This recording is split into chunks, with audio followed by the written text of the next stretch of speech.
Mayroon tayong heater dito mga striker, hindi gumagana. Ito, subukan natin. Saksak din mga dito.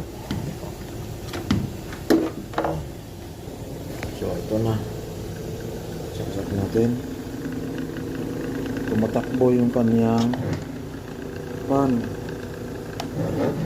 pero walang init. Yan. Pero itong isa tumatakbo ito, mainit siya. So ito na, tanggalan natin ang tornilyo.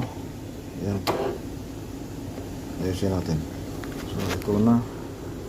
So ito yung dahilan bakit hindi siya nag-init, kasi may ano siya, nagputol. Subukan natin. So now working na striker. Yan, okay na siya, mainit na siya. Yan, goods na siya.